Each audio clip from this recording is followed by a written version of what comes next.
휴대폰 통신사 SK텔레콤에서 KT로 아니면 LG U+로 통신사를 옮겨보신 적 있으시죠? 그런데 왜 다른 통신사는 없는 걸까요? 30년 동안 대한민국 땅에 새로운 이동통신사가 성공적으로 들어온 적이 없습니다. 마치 조선시대 양반 세 집안이 대대손손 마을을 나눠 다스린 것처럼 SK텔레콤, KT, LG U+, 이 세 회사가 한국 통신 시장을 완벽하게 3등분해서 지배해 왔습니다. 그런데 지금 이 철옹성에 균열이 생기기 시작했어요. 이름은 스타링크. 테슬라 만든 그 일론 머스크가 우주에서 쏴주는 인터넷이에요. 작년 12월 4일 한국에서 정식으로 서비스를 시작했습니다. 가격은 장비값 55만 원에다가 매달 8만 7천 원씩 내야 하고 통신사들보다 느리지만 비싸고 느려도 좋다. 일론 머스크한테 돈 주는 게 통신 3사한테 주는 것보다 낫다. 는 반응이 사람들 사이에서 나오고 있거든요. 대체 왜 그럴까요? 오늘 그 이유를 밑바닥부터 파헤쳐 보겠습니다. 시작 전 구독과 좋아요는 사랑입니다. 먼저 재밌는 이야기부터 시작해 볼게요.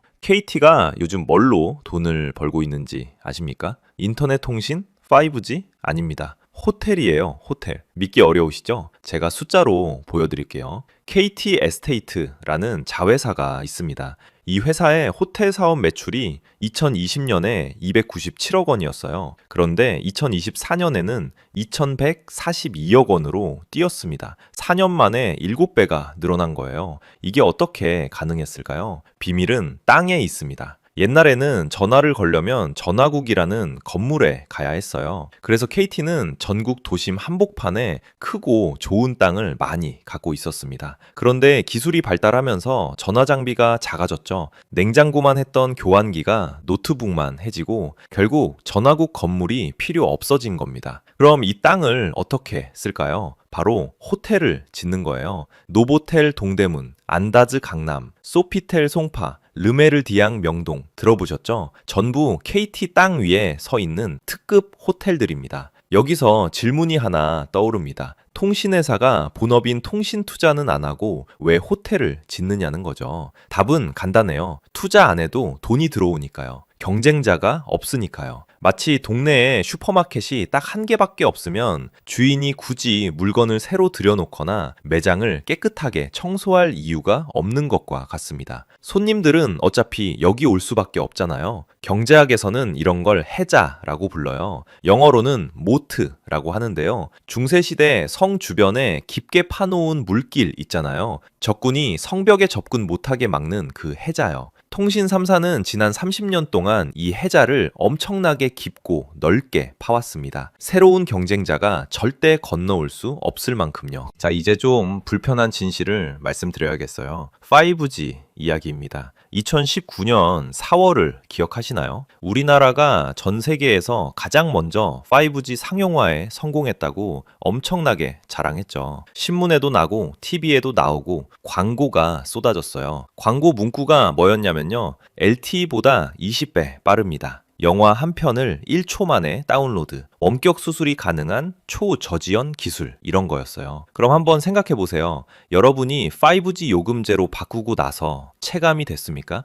영화가 1초 만에 받아졌나요? 솔직히 LTE 쓸 때랑 크게 다른 게 없었죠? 공정거래위원회가 이 문제를 조사했습니다. 결론이 뭐였냐? 과징금 336억 원 부과, SK텔레콤한테 168억 원, KT한테 139억 원, LG U+한테 28억 원을 물린 겁니다. 왜 이렇게 됐을까요? 광고에서는 속도가 20GBps라고 했는데 실제로 나온 속도는 0.8GBps였어요. 광고한 것에 25분의 1밖에 안 나온 거예요. 비율을 들어볼게요. 여러분이 자동차 광고를 봤어요. 이 차는 시속 300km로 달립니다. 라고 했는데 실제로 사서 타보니까 시속 12km밖에 안 나온 거예요. 이게 과장 광고인가요? 아니면 사기인가요? 당연히 사기죠. 더 심각한 건 따로 있습니다. 28GHz 주파수 이야기예요. 좀 복잡한데 쉽게 설명해 드릴게요. 5G 속도를 진짜 빠르게 만들려면 특별한 주파수가 필요합니다. 28GHz라는 건데요. 이걸 고속도로에 비유해 볼게요. 기존 주파수는 왕복 2차선 도로예요. 차가 좀 막혀요. 그런데 28GHz는 왕복 10차선 고속도로입니다. 차가 쌩쌩 달릴 수 있죠. 통신 3사가 2018년에 정부한테 이 주파수를 샀어요. 얼마 주고 샀냐고요? 2천억 원이 넘습니다. 그리고 약속을 했어요. 3년 안에 기지국을 각각 15,000개씩 세우겠습니다. 라고요. 결과가 어땠는지 볼까요? SK텔레콤은 1,650개 지었어요. 약속의 11%, KT는 570개, LG유플러스는 842개, 목표치에 한참 못 미쳤습니다. 학교 시험으로 치면 11점짜리예요. 당연히 낙제죠. 결국 2022년 말부터 2023년까지 3사 모두 주파수 할당이 취소됐습니다. 우리나라 통신 역사상 처음 있는 일이에요. 2천억 원 넘게 주고 산 주파수를 정부가 도로 뺏어간 겁니다. 그럼 의문이 생기죠. 2천억 원을 내고 받은 주파수인데 왜 기지국을 안 지었을까요? 답은 간단합니다. 돈이 안 되니까요. 기지국 한 개 세우는데 수억 원이 들어가는데 그걸 15,000개씩 지으면 수조 원이 듭니다. 그 돈으로 차라리 호텔을 짓는 게 훨씬 남는 장사였던 거죠. 이제 단통법 이야기를 해야겠어요. 정식 이름은 이동통신 단말장치 유통구조 개선에 관한 법률입니다. 이름이 엄청 길죠? 쉽게 말하면 휴대폰 살 때 보조금 제대로 주라는 법이에요. 2014년에 이 법이 만들어졌습니다. 왜 만들었냐면요. 당시에 통신사들이 보조금을 억망으로 주고 있었거든요. 새 손님한테는 100만 원씩 주고 오래 쓴 단골 손님한테는 10만 원만 주고 이게 불공평하다는 거예요. 그래서 정부가 규칙을 정했습니다. 보조금은 공평하게 모든 사람한테 똑같이 그리고 최대 30만 원까지만 줄 수 있다고요. 듣기에는 좋죠. 차별 없이 공평하게 주잖아요. 그런데 결과가 어떻게 됐는지 볼까요? 2013년 단통법 시행 전에는 번호 이동 건수가 1116만 건이었어요. 사람들이 통신사를 바꿔가면서 더 좋은 조건을 찾았다는 뜻입니다. 그런데 단통법이 시행된 후인 2022년에는 453만 건으로 뚝 떨어졌습니다. 60%가 줄어든 거예요. 왜 이렇게 됐을까요? 답은 담합입니다. 서울 서초구에 어느 오피스텔이 있었어요. 거기에 시장 상황반이라는 게 있었습니다. 뭐 하는 곳이냐고요? SK텔레콤, KT, LG유플러스 직원들이 매일 모여서 회의를 하는 곳이에요. 회의 내용이 뭐였냐면요. 오늘 우리 회사로 몇 명이 번호 이동했나요? 너희 회사는 몇 명 왔어? 그럼 우리 보조금 좀 줄일까요? 그럼 우리도 줄일게. 이런 대화를 나눴습니다. 비유를 들어볼게요. 동네에 치킨집이 3개 있어요. 원래는 서로 손님 뺏으려고 우리 10,000원, 우리 9,000원, 우리 8,000원 하면서 경쟁하잖아요. 그런데 3개 치킨집 사장님이 뒤에서 만나서 야, 우리 다 같이 15,000원으로 통일하자. 손님들은 어차피 치킨 먹어야 하니까 어디든 올 거야 라고 합의한 겁니다. 이게 담합이에요. 공정거래위원회가 이걸 적발했어요. 그리고 작년 7월에 최종 과징금을 확정했습니다. 3사 합쳐서 963억 원, SK텔레콤 388억 원, KT 299억 원, LG유플러스 276억 원. 처음 부과액은 1,140억 원이었는데 좀 깎인 거예요. 그런데 아직 끝난 게 아닙니다. 통신 3사가 모두 법원에 소송을 걸었거든요. 우리는 정부 지침을 따랐을 뿐이다. 담합이 아니다. 라고 주장하면서요. 단통법은 결국 작년에 폐지됐습니다. 11년 동안 시행되다가 끝난 거예요. 소비자를 보호한다던 법이 결과적으로는 통신사들이 서로 짜고 치는 고스톱을 합법적으로 할 수 있게 만들어준 셈입니다. 그럼 이런 생각이 드시겠죠. 새로운 통신사를 만들면 되지 않나요? 당연히 시도가 있었습니다. 그것도 여러 번요. 2024년 초에 스테이지 X라는 컨소시엄이 제4 이동통신사로 선정됐어요. 야놀자, 더존 비즈온 같은 IT 기업들이 뭉쳤고요. 주파수 경매에서 4,301억 원을 써가면서 이겼습니다. 그런데 같은 해 7월 31일 선정이 취소돼요. 왜 그랬을까요? 돈을 못 모은 겁니다. 자본금을 2,050억 원 내야 하는데 실제로 확보한 건 500억 원도 안 됐어요. 심지어 법인 등기부등본에 찍힌 자본금이 1억 원밖에 안 됐대요. 주요 투자자들이 약속한 돈을 안 낸 거죠. 이게 8번째 실패입니다. 2010년부터 지금까지 14년 동안 8번이나 시도했는데 한 번도 성공하지 못했어요. 왜 계속 실패할까요? 차근차근 생각해 봅시다. 통신사를 만들려면 뭐가 필요할까요? 일단 기지국이 필요합니다. 전국에 수만 개를 세워야 해요. 기지국 한 개당 수억 원씩 들어가니까 총 수조 원이 필요합니다. 그 다음에는 주파수를 사야 해요. 이것도 수천억 원이죠. 직원도 고용해야 하고 고객센터도 만들어야 하고 마케팅도 해야 합니다. 이 모든 걸 다 갖춰놓고 서비스를 시작해도 손님이 올까요? 사람들은 이미 SK텔레콤, KT, LG U+를 쓰고 있어요. 번호도 바꾸기 귀찮아하고 익숙한 걸 선호하죠. 비유를 들어볼게요. 에베레스트 산에 오르는 거예요. 장비도 엄청 비싸고 훈련도 몇 년씩 해야 하고 산소통도 챙겨야 하는데 정상에 올라가도 거기 아무것도 없어요. 그냥 깃발 꽂고 내려오는 거죠. 누가 이런 일에 돈을 대려고 하겠어요. 그래서 투자자들이 약속만 하고 실제로는 돈을 안 낸 겁니다. 승산이 없다고 본 거죠. 자, 여기서 스타링크가 등장합니다. 스타링크는 완전히 다른 방식으로 접근해요. 기지국이 필요 없습니다. 왜냐하면 우주에 있으니까요. 쉽게 설명해 드릴게요. 지구 저궤도, 그러니까 하늘에서 550km 정도 위에 위성을 수천 개 띄워놨어요. 이 위성들이 땅에 있는 안테나로 신호를 직접 쏴주는 겁니다. 기존 통신사들이 땅 위에 기지국 세우는 대신 스타링크는 하늘에 위성을 띄운 거죠. 비유를 들어볼까요? 기존 통신사는 전국에 편의점을 만드는 겁니다. 서울에도 짓고, 부산에도 짓고, 제주도에도 짓고 엄청난 돈과 시간이 들어가죠. 그런데 스타링크는 드론으로 택배를 배달하는 거예요. 편의점을 안 지어도 하늘에서 바로 물건을 떨어뜨려 주는 겁니다. 현재 한국 가격을 말씀드릴게요. 안테나 장비가 55만 원입니다. 맥북 에어 한 대 값의 절반 정도 된다고 보시면 돼요. 그리고 매달 8만 7천 원씩 내야 해요. 좀 더 저렴한 요금제는 6만 4천 원짜리도 있고요. 30일 무료 체험도 가능합니다. 속도는 어떠냐고요? 다운로드가 130mbps, 업로드가 40mbps 정도 나와요. 솔직히 5G보다는 느립니다. 가격도 비싸고요. 그런데요, 여기서 재밌는 반응이 나옵니다. 비싸고 느려도 스타링크 쓰겠다. 통신사한테는 더 이상 돈 주기 싫다. 일론 머스크한테 내는 게 더 낫다. 왜 이런 반응이 나올까요? 한번 계산을 해볼게요. 우리나라 가구당 월 평균 통신비가 얼마나 될까요? 14만 원 정도 됩니다. 휴대폰 2개에서 3개, 인터넷 요금 합치면 그 정도 나오죠. 이게 OECD 국가 중에서 가계 지출 대비 통신비 비중이 1위예요. 쉽게 말해서 우리가 버는 돈에서 통신비로 나가는 비율이 세계에서 가장 높다는 뜻입니다. 그럼 서비스 품질은 어떤가요? 5G 광고에서 약속한 20배 빠른 속도 실현 안 됐죠.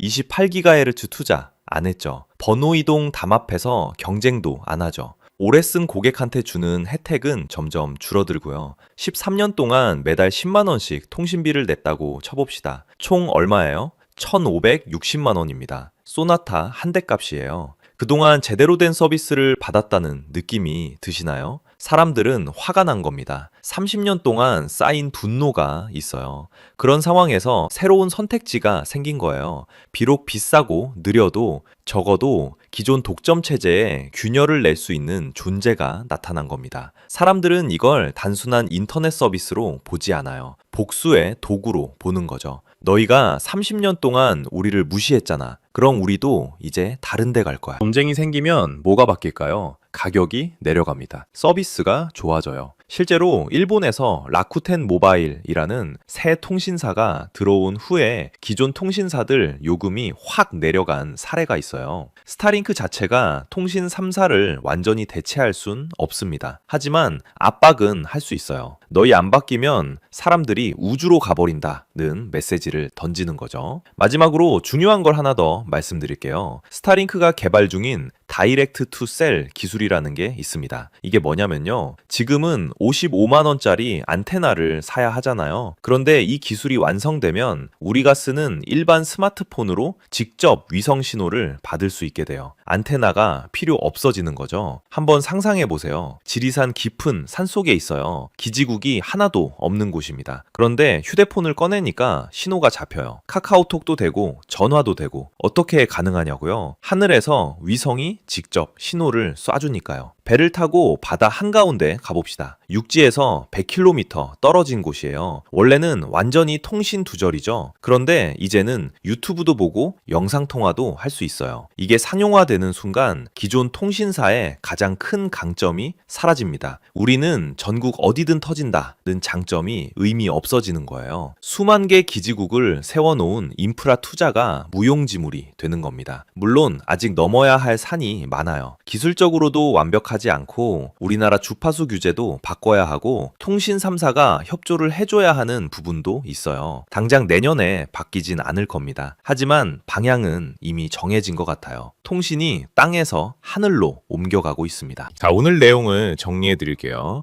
우리나라 통신 3사는 30년 넘게 시장을 나눠 가졌습니다. 그 과정에서 5G 과장 광고로 336억 원 과징금을 받았어요. 번호 이동 담합으로 963억 원 과징금도 받았고요.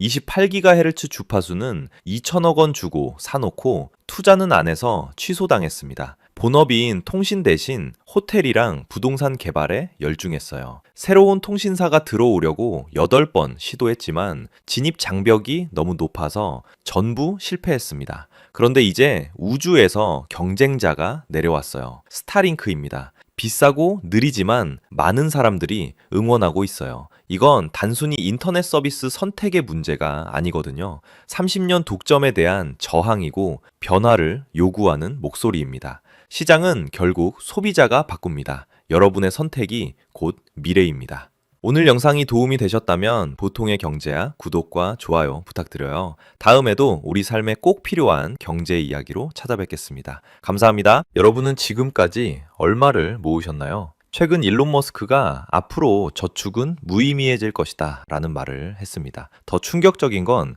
10년, 20년 후가 아닙니다. 바로 2026년부터 시작된다는 겁니다. 올해죠. 머스크는 2026년까지 인공지능이 인간의 지능을 넘어서고 3년 안에 로봇 외과의가 인간 의사를 능가할 것이다. 결국 의료비가 사라지고 교육비가 사라지고 심지어 노동 자체가 사라지는 세상, 돈을 모을 필요 자체가 없어지는 세상이 된다는 거죠. 이게 정말 가능한 일일까요? 아니면 억만장자의 허황된 망상일까요? 오늘 우리는 세 가지를 알아볼 겁니다. 머스크가 말하는 보편적 고소득이란 게 정확히 뭔지 파헤쳐보고 이게 실현되는 메커니즘을 3단계로 분석해 볼 겁니다. 마지막으로 여러분이 실제로 취해야 할 행동 지침을 드리겠습니다. 자, 그럼 시작해 볼까요? 시작 전 구독과 좋아요는 사랑입니다. 일단 용어부터 정리하고 갑시다. 보편적 고소득, 영어로는 Universal High Income, UHI라고 부릅니다.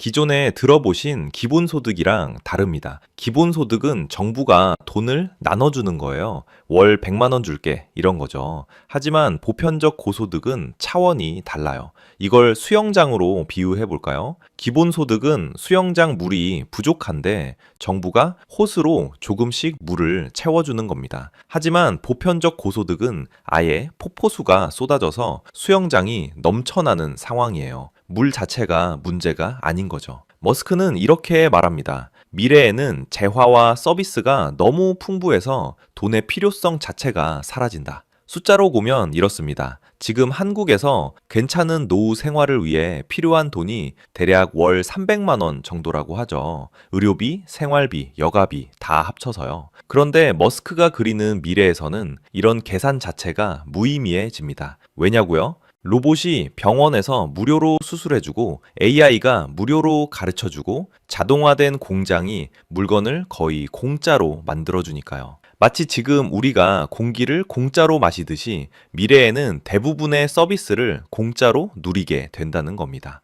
2026년 1월 현재 일론 머스크는 자신의 AI 회사 xAI가 AGI를 2026년 안에 달성할 것이라고 공언했어요. 그리고 2030년이 되면 AI의 총합 지능이 전 인류의 지능을 합친 것보다 더 커진다고 합니다. 하지만 진짜 문제는 이제부터입니다. 언뜻 보면 유토피아처럼 들리죠? 일 안 해도 되고 돈 걱정 안 해도 되고 완벽해 보입니다. 그런데 여기 함정이 있어요. 크게 세 가지죠. 첫째, 타이밍입니다. 머스크는 2026년이라고 했지만 사실 그는 전에도 여러 번 예측을 빗나갔어요. 2024년에 2025년에 AGI가 온다고 했다가 이번엔 2026년으로 미뤘거든요. 완전 자율주행도 2017년부터 내년에 나온다고 했는데 아직도 못 나왔습니다. 둘째, 분배 문제예요. 기술이 발전해도 그 혜택이 모두에게 갈까요?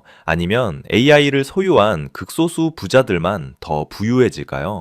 역사를 보면 답이 나옵니다. 산업혁명 때도 처음엔 소수만 부를 독점했잖아요. 셋째, 과도기의 고통입니다. 설령 2030년에 유토피아가 온다 해도 2026년부터 2030년까지 4년은 어떻게 버텨요? 이 기간에 일자리 잃고 쫓겨나면 저축 없이 어떻게 생존합니까? 그럼 머스크는 도대체 뭘 믿고 이런 말을 할까요? 세 가지 정도 준비하고 있는 게 있어서 그렇습니다. 첫 번째는 AGI, 인공 일반 지능이에요.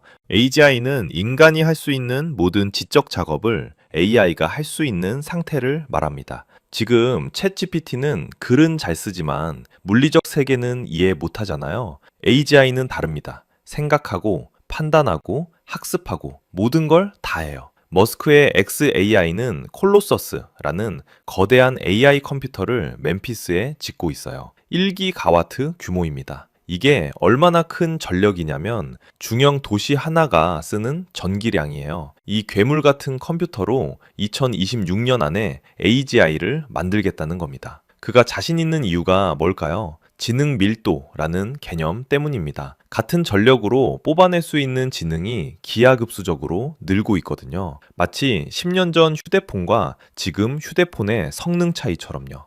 두 번째는 옵티머스 로봇입니다. AI가 뇌라면 옵티머스는 몸입니다. 2026년 1월 현재 테슬라의 로봇 계획은 이렇습니다. 2026년 말까지 연간 100만 대를 생산할 수 있는 라인을 깔겠다는 거예요. 2027년에는 텍사스 기가팩토리에 연간 1000만 대 생산 설비를 완성한다고 합니다. 1000만 대요? 이게 얼마나 어마어마한 숫자냐면 테슬라가 2023년에 만든 자동차가 180만 대였어요. 로봇을 자동차의 5배 이상 찍어내겠다는 소리입니다. 한 대 가격은요. 대량 생산 시 2만에서 2만 5천 달러, 우리 돈으로 2,600만에서 3,300만 원 정도 예상됩니다. 중형 세단보다 싸요. 이 로봇들이 뭘 할까요? 공장에서 용접하고 병원에서 수술하고 집에서 청소하고 요리합니다. 인건비가 사라지는 거죠. 머스크는 3년 안에 로봇 외과의가 인간 의사를 능가할 거라고 말했어요. 로봇은 손이 안 떨리고 24시간 일하고 전 세계 모든 수술 데이터를 실시간으로 공유받잖아요. 인간이 이길 수가 없습니다. 세 번째는 무한 에너지예요. 로봇이 일을 다 해도 전기가 없으면 소용없겠죠? 머스크는 여기도 답을 준비했어요. 태양광과 배터리입니다. 테슬라의 메가팩 배터리 시스템과 태양광 패널이 지수적으로 늘고 있거든요. 심지어 우주에 태양광 발전소를 띄우는 계획도 있습니다. 스페이스X의 스타쉽으로 궤도에 발전 시설을 올려서 24시간 내내 전기를 만드는 거죠. 이 세 가지가 맞물리면 뭐가 됩니까? 인건비 제로, 에너지 비용 거의 제로. 그럼 물건 가격은 원자재 값만 남죠. 모든 게 엄청 싸집니다. 그럼 현실 정부는 뭘 하고 있을까요? 미국 트럼프 정부는 2025년 7월 4일에 One Big Beautiful Bill Act, 줄여서 OBBBA라는 법을 통과시켰습니다. 독립기념일에 서명했죠. 상징적입니다. 이 법안이 얼마나 큰 건지 아세요? 미국 역사상 가장 큰 세금 개편안 중 하나예요. 향후 10년간 3조 4천억 달러, 우리 돈으로 4,500조 원 규모입니다. 한국 정부 1년 예산의 7배가 넘는 금액이죠. 이 법의 핵심 중 하나가 바로 트럼프 계좌예요. 어떤 건지 보실까요? 2025년부터 2028년 사이에 태어나는 미국 아기들에게 정부가 $1,000씩 줍니다. 약 130만 원이죠. 이게 투자 계좌에 들어가서 18세까지 불려지는 겁니다. 중요한 건 이게 현금이 아니라 투자 계좌라는 점입니다. 저비용 인덱스 펀드에 들어가요. S&P 500 같은 거죠. 역사적으로 연 7에서 10% 수익률 나는 곳이에요. 아기가 태어나서 정부가 준 $1,000를 18년 동안 연 8%로 굴리면 어떻게 될까요? 약 $4,000가 됩니다. 우리 돈으로 520만 원이죠. 여기에 부모가 추가로 연간 $5,000까지 더 넣을 수 있어요. 만약 부모가 매년 $5,000씩 18년 넣으면요. 복리로 약 18만 달러, 우리 돈 2억 3천만 원이 됩니다. 18살 성인이 되자마자 2억 3천만 원 종잣돈을 쥐는 거예요. 이게 왜 중요하냐? 미국 정부가 보낸 메시지예요. 부의 격차는 소득 격차가 아니라 자산 소유 격차 때문이다. 그러니 모든 아이에게 자산을 주자. 지금까지는 부유층 아이들만 태어날 때부터 주식, 부동산 물려받았잖아요. 가난한 집 아이들은 성인 되어서야 저축 시작하고요. 이 20년 차이가 평생 부의 격차를 만들었던 겁니다. 트럼프 계좌는 이 출발선을 맞추는 제도예요. 또 뭐가 있냐면 65세 이상 시니어들에게 추가 세금 공제를 인당 $6,000씩 줍니다. 2025년부터 2028년까지요. 기존에도 시니어 공제가 있었어요. 개인당 $2,000였죠. 이걸 $6,000로 3배 올린 겁니다. 부부면 기존 $4,000에서 $12,000로 늘어나요. 우리 돈으로 약 1,600만 원을 세금에서 빼준다는 겁니다. 이게 실제로 얼마나 큰 혜택인지 볼까요? 미국 중산층 시니어 부부가 연금이랑 이자 소득 합쳐서 연간 $8만 번다고 칩시다. 세금이 대략 1만에서 1만 5천 달러 나갔을 거예요. 그런데 OBBBA 적용되면 1만 2천 달러 공제받으니까 세금이 거의 제로에 가까워집니다. 매년 1,500만에서 2천만 원 아끼는 셈이죠. 왜 4년 한시적일까요? 2029년부터는 다시 예전으로 돌아갑니다. 정부도 알거든요. 이게 영구적으로 필요한 정책이 아니라 과도기를 버티는 응급처치란 걸요. 솔트 공제도 올렸어요. 스테이트 앤 로컬 텍스, 주세, 지방세 공제 한도를 1만 달러에서 4만 달러로 올렸습니다. 2029년까지 한시적으로요. 이건 솔직히 말하면 부유층 혜택이에요. 뉴욕, 캘리포니아처럼 주세가 비싼 곳 사는 고소득자들한테 유리하거든요. 왜 이걸 넣었을까요? 공화당이 이 지역구 표를 얻으려고 한 겁니다. 정치죠. 하지만 결과적으로 중산층 이상 모두가 세금 부담을 줄이게 됐어요. 이게 다 뭘 의미할까요? 정부도 알아요. 머스크가 말한 유토피아가 2030년에 온다 쳐도 2026년부터 2030년까지는 헬게이트란 걸려. 이 기간 동안 뭐가 벌어질까요? AI가 회계사 일자리 빼앗기 시작하고 로봇이 공장 노동자 대체하고 자율주행이 트럭 기사 몰아내요. 실업률 급등합니다. 사회 불안 커지고요. 그런데 보편적 고소득 제도는 아직 안 만들어졌어요. 정부도 기업도 준비 안 됐단 말이죠. 이 과도기를 버티라고 돈을 주는 겁니다. 마치 수술 전에 링거 꽂듯이요. 지금은 아프지만 곧 나아질 거야. 그동안 이걸로 버텨. 2028년까지만 혜택 주는 이유도 이겁니다. 정부 계산으로는 2029년쯤이면 상황이 안정될 거라고 본 거예요. AI 경제가 자리 잡고 새 분배 시스템도 작동할 거라고요. 그런데 일론 머스크는 이 법안을 보고 뭐라고 했을까요? 좋은 제스처다. 하지만 곧 빈곤 자체가 사라질 테니 이것도 무의미해질 것이다. 이게 무슨 뜻이냐면요. 정부는 사람들이 힘드니까 돈을 좀 주자는 사고방식이에요. 전통적인 복지 정책이죠. 하지만 머스크는 곧 돈의 개념 자체가 사라진다고 보는 겁니다. 비유하자면 이래요. 지금 정부가 하는 건 가뭄난 동네에 물 배급하는 거예요. 한 가구당 양동이 2개씩 더 주는 겁니다.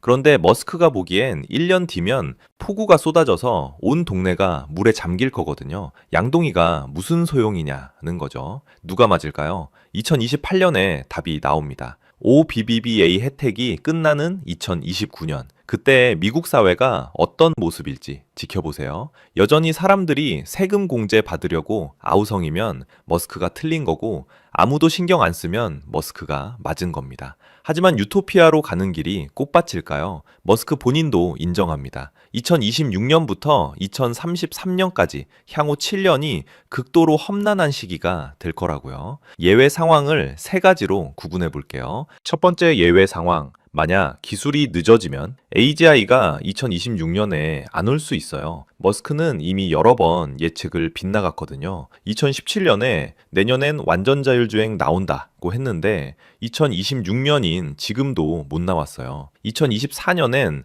2025년에 AGI 온다고 했다가 이번엔 2026년으로 미뤘죠. 만약 AGI가 2030년에 오면요. 그 사이 4년은요. 50대 직장인이라고 칩시다. 어차피 AGI 시대 오면 저축 무의미하니까 하고 지출 늘렸어요. 해외여행 다니고 좋은 차 사고. 그런데 2030년까지 AGI 안 와요. 회사는 구조조정 들어가서 55세에 명퇴당했고요. 저축 없이 어떻게 10년을 버팁니까?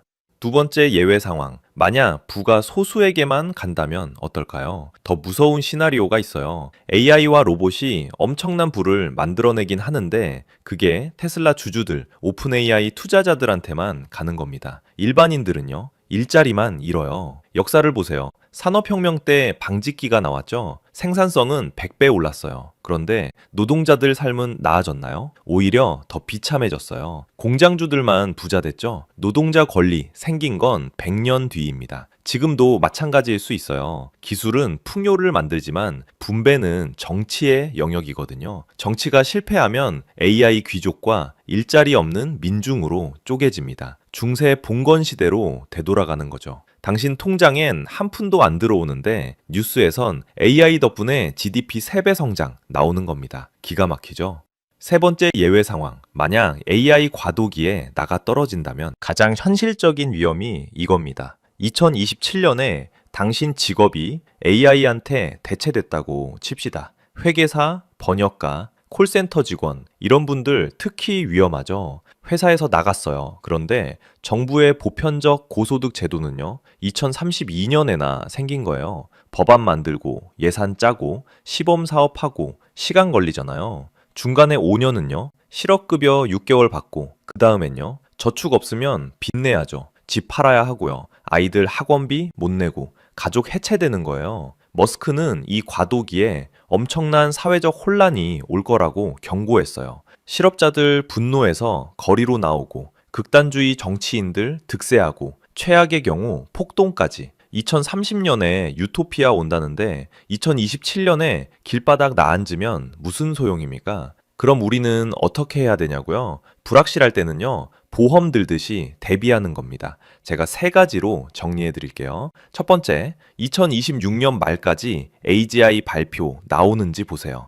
기술이 진짜 오고 있는지 봐야죠. 안 나오면요, 머스크가 또 틀린 거예요. 저축 그대로 계속 가시면 됩니다. 설령 발표가 나온다 해도요, 바로 믿지 마세요. 2년은 더 지켜보면서 저축 유지하는 겁니다. 두 번째, 내 일자리가 언제 위험해지나, 업계에 AI 얼마나 들어오고 있는지 체크하셔야 해요. 한 30% 넘어가기 시작하면요, 그때부터 눈덩이처럼 빨라집니다. 그 전에 움직이셔야 돼요. AI 다루는 사람이 되던가, 아니면 AI가 못하는 일로 이동하던가. 세 번째, 저축 무조건 계속하세요. 한국에서 보편적 고소득이나 AI 배당 같은 거 시범 사업으로라도 나온다 해도요, 실제로 돈이 통장에 들어오는 거 2년은 확인하셔야 합니다. 정부 정책은 번복되거든요. 그래서 핵심 전략이 뭐냐? 저축은 계속 하되요. 절반은 AI 로봇, 에너지 주식 쪽으로 돌리세요. 머스크가 맞으면 주식으로 부자 되는 거고, 틀리면 예금으로 버티는 겁니다. 양쪽에 다 거는 거예요. 정리하겠습니다. 역사 한번 보세요. 증기기관은 1769년에 나왔어요. 그런데 노동자들이 권리 찾은 게 언제냐? 130년 뒤입니다. 인터넷도 1990년대에 나왔잖아요. 근데 일반인들이 유튜브로 돈 벌기 시작한 게 2010년대예요. 20년 걸렸어요. 무슨 얘기냐면요, 기술은 2026년에 와도 그 혜택이 여러분 통장에 들어오는 건 2035년일 수 있단 말입니다. 그래서 지금 당장 두 가지만 하세요. 하나, 저축 계속하되 절반은 AI 로봇 에너지 주식으로 돌리고요. 둘, 여러분 업계에 AI 30% 들어오기 전에 재교육 시작하세요. 2026년은 분기점입니다. 준비된 사람한테는 평생 한 번 올 기회의 해, 아니란 사람한테는 재앙의 해예요. 여러분은 어느 쪽이신가요? 오늘 영상 도움 되셨으면 보통의 경제학 구독이랑 좋아요 눌러주세요. 감사합니다.